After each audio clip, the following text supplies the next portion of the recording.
एक sir doctor कविता का सवाल आया है हमें गाजियाबाद से। गुड। डॉक्टर का सवाल है। डॉक्टर का सवाल है, बच्चे थंब सकिंग करते हैं तो उनको या तो निप्पल दे दिया जाता है हनी निप्पल के नाम से, या उसका सब क्या साइड इफेक्ट हो सकता है, या it's okay. Pacifiers should they are called as pacifiers. Pacify कर रहे हो ना बच्चे को। हाँ। उसका कोई उसमें दूध नहीं आ रहा, कोई कुछ नहीं आ रहा। So pacifiers are never recommended. Thumb sucking एक एज के बाद अगर उसको प्रॉपरली हैंडल किया जाए, it's again a paediatric psychological problem है। ठीक है, एक फीलिंग ऑफ सिक्योरिटी आती है बच्चे को अगर थंब सक करता है, एंग्जाइटी में नेल बाइटिंग करता है। तो ये प्रॉब्लम से सारा आपको एक अंडर गाइडेंस उसको डील करना चाहिए, नहीं तो डेंटिशन प्रॉब्लम्स आ जाती हैं। मैल अलाइनमेंट ऑफ टीथ्स हो जाता है उसका। जी, जॉ लाइन भी आगे डिस्टर्ब हो सकती है। होती है। तो थंब सकिंग का शुरू से ही उसका कैसा मेंटल मेकअप, इमोशनल मेकअप शुरू हुआ है, उसके ऊपर डिपेंड करता है। अगर वो हनी निप्पल ले भी रहा है तो आजकल अगर हम देखते हैं तो बहुत से माइक्रो प्लास्टिक सकिंग के टाइम पे बच्चे के अंदर जा रहे हैं। बात है, दूसरा बात है, उसने आप उसको दे के साइड पे हो गए, जी। डाला बेड पे रख दिया, फिर मुंह में डाल लिया उसने उठा के, 10 जगह उसका एक्सपोजर हो गया, तो सब जगह जर्म्स तो आएंगी ना। ओह, इन्फेक्शन, फिर वो फिर पेट क्या, और डायरिया एंड उसी लूप में वो फंस रहा है बच्चा बार बार। सर अभी कुछ सवाल वैक्सीनेशन के ऊपर हैं। सर बच्चे का जब वैक्सीनेशन होता है तो अक्सर बच्चे को फीवर आ जाता है, क्या ये नॉर्मल है? It's a normal body response. ऐसा होता क्यों है वैसे? नॉर्मल बॉडी रिस्पॉन्स है ना, एंटीजन एंटीबॉडी रिस्पॉन्स है आपका। ओके, तो उस टाइम पे कुछ मेडिकेशन बच्चे को देनी चाहिए? सिंपल पैरास्टामोल दे सकते हो आप। पैरासीटामोल। अगर किसी बच्चे की वैक्सीनेशन मिस हो जाती है, इन दैट केस क्या करें? We have got different schedules for that, prescribed schedules है। कौन सी डोज मिस हुई, कौन सी एज पे मिस हुई, कितना लेट हमारे पास प्रेजेंट किया, उसकी वजह से। So we have got different schedules for that. Okay. So under technical guidance वो शेड्यूल कंप्लीट किया जा सकता है। वैक्सीन बेसिकली इट्स एज पर एज। जैसे कुछ हम एट बर्थ देते हैं, 9 मंथ्स पे मीजल्स देते हैं, 1 ईयर पे कोई और देते हैं, 15 से 18 महीने में और देते हैं। So occurs of a disease age पर एज। तो अगर तो वो एज पीरियड निकल गया है, फॉर एग्जाम्पल रोटा वायरस है, टिल 1 ईयर ऑफ एज देते हैं हम। डायरिया और रोटा वायरस डायरिया जो है वो तब तक होता है। अगर वो पीरियड निकल गया तो डोज मिस भी हो गया और नई डिजीज हुई, जी। Fine, fine. तो you can skip that dose. So that depends कि कौन सी एज में कौन सी डोज स्किप हुई है और कौन सी एज में आपके पास प्रेजेंट कर रहा है। अब सर बात है कि कुछ वेल्दी पेरेंट्स हैं जो वेल सेटल्ड फैमिली से आते हैं, वो अक्सर प्राइवेट हॉस्पिटल्स में वैक्सीनेशन करवाना पसंद करते हैं रेदर देन गवर्नमेंट हॉस्पिटल्स। अगर गवर्नमेंट हॉस्पिटल्स की बात करें तो government is heavily spending on vaccination program, चाहे वो पोलियो है या अमिताभ बच्चन जी हमारे ब्रांड एम्बेसडर हैं पोलियो के। और यहाँ तक ये भी देखा गया है कि गवर्नमेंट हॉस्पिटल्स में उसका क्रायो जो टेम्परेचर है, जो उसका कोल्ड चेन टेम्परेचर है, उसको भी प्रॉपर मैकेनिज्म से रखा जाता है। तो व्हाट इज बेस्ट? बहुत से हमारे जो काम से भाई बहन इस वीडियो को देख रहे हैं वो भी जानना चाहते हैं कि प्राइवेट हॉस्पिटल से वैक्सीनेशन करवाई जाए या गवर्नमेंट हॉस्पिटल से। सर किसी को कोई स्ट्रेस लेने की जरूरत नहीं है, both are best. It's a matter of affordability. Okay. Government ने जो किया है, जो उसको कि उन्होंने मास कवरेज देनी है। बहुत सारी ऑप्शनल वैक्सीन हैं जो गवर्नमेंट अभी उसमें नहीं इंक्लूड करी, जबकि गवर्नमेंट ने बहुत अच्छा कर दिया है। न्यूमोकोकल आ गया है गवर्नमेंट शेड्यूल में, रोटा वायरस आ गया है गवर्नमेंट शेड्यूल में, अब हमारा ये आ रहा है, एचपीवी आ रहा है।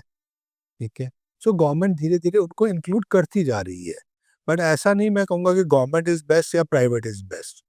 ठीक है, दोनों की अपनी अफोर्डेबिलिटी है। ठीक है, अगर मैं नहीं अफोर्ड कर रहा, मैं बच्चों को वैक्सीनेशन दे, बेसिक गवर्नमेंट सिर्फ बेसिक वैक्सीनेशन दे रही है। ऑप्शनल वैक्सीन का मतलब ये होता है कि लगे तो बहुत अच्छा है, अगर किसी कारण फाइनेंशियल कारण से नहीं लगवा पा रहे, कोई बात नहीं, आपकी बेसिक नीड जो है, जो बेसिक मेजर डिजीज है वो कवर हो गई है। पहले तो 5 ही डिजीज कवर होती थी गवर्नमेंट सेटअप में। जी। ठीक है, still that was very good. Sir ये जो एचपीवी है वायरस है, अगर ह्यूमन पैपिलोमा वायरस। अगर मदर अफेक्टेड है तो क्या बच्चा भी अफेक्टेड हो सकता है? जैसे अब सर्वाइकल कैंसर के लिए हम कहते हैं उसको, ठीक है, चलता तो फैमिली हिस्ट्री में ही है। जी। तो उसकी वजह से अगर कोई फैमिली हिस्ट्री है तो चांसेस ज़्यादा हो जाते हैं। तो आफ्टर 9 इयर्स ऑफ एज वो बच्चे को वैक्सीनेट करना बहुत ज़रूरी। It starts by 9 years of. अब ये आ गया एचपीवी वैक्सीन्स जो हैं वो बॉयज़ एंड गर्ल्स दोनों के लिए। Okay. Particular cancer like scrotal का टेस्टिकुलर कैंसर वो बॉयज़ में प्रिवेंटेबल है इससे, ठीक है। उधर सर्वाइकल कैंसर, ओवेरियन कैंसर वो उसमें गर्ल्स में प्रिवेंटेबल है। ये वही मैं आपको कह रहा हूँ, vaccines is something should be given. The only criteria is affordability. जी। ठीक है, government is providing it to the mass. जी। ठीक है, बोथ आर गुड। ठीक है, उसमें कोई कंपैरिजन नहीं है टिल शेड्यूल इज कंप्लीट। हमें सर इंस्टाग्राम पे एक क्वेश्चन रिसीव हुआ है कि क्या वैक्सीनेशन के बाद बच्चे की इम्यूनिटी वीक होती है? Not at all. ये कोविड टाइम में बहुत चला है, कि इम्यूनिटी वीक होगी या कहाँ नहीं, इला- बहुत कुछ चला है। चलिए हम क्या क्या चला है वो नहीं डिस्कस करेंगे।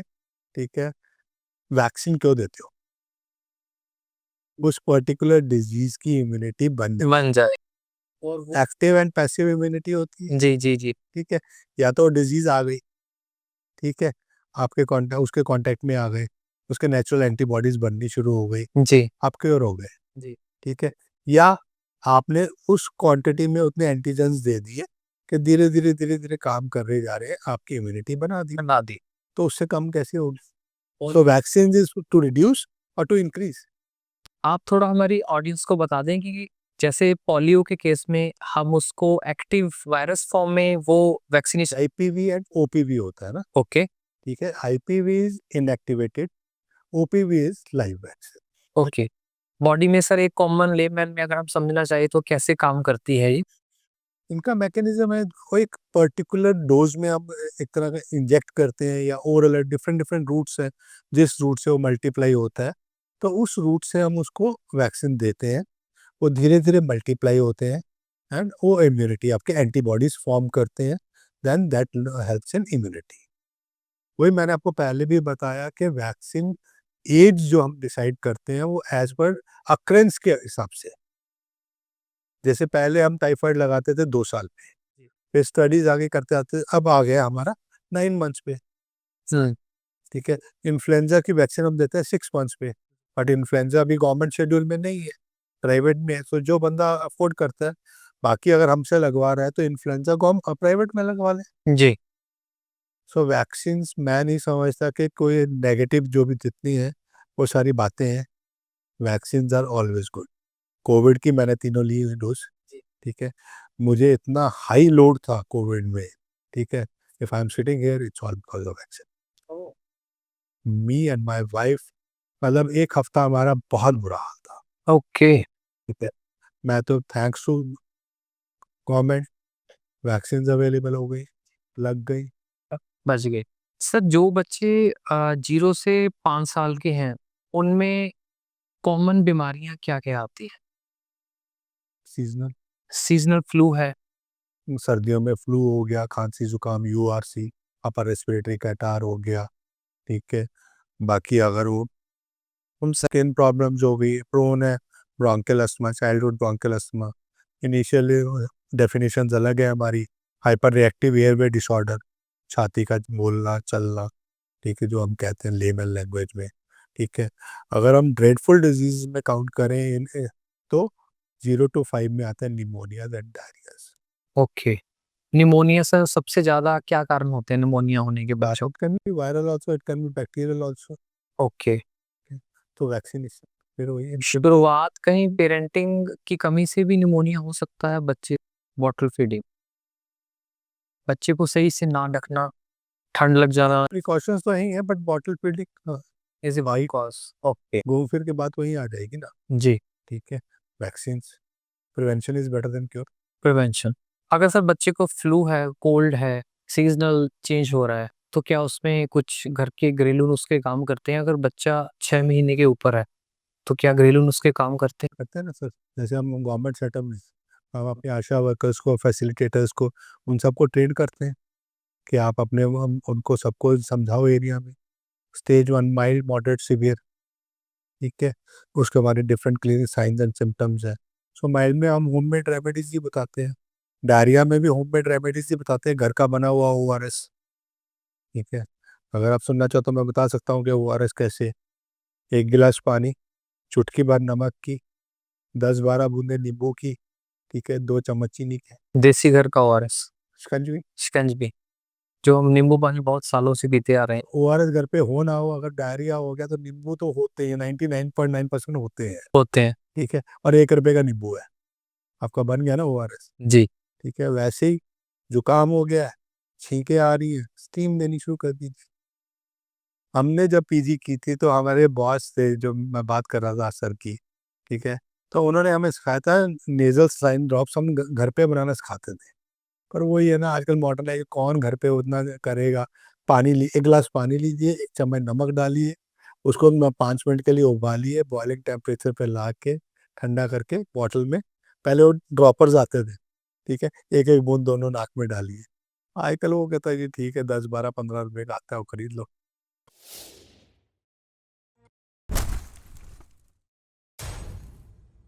अगर आप जानना चाहते हैं कि डायबिटीज़ में क्या खाएं और क्या ना खाएं, देन डाउनलोड रूबरू diabetes diet chart. The link is in description.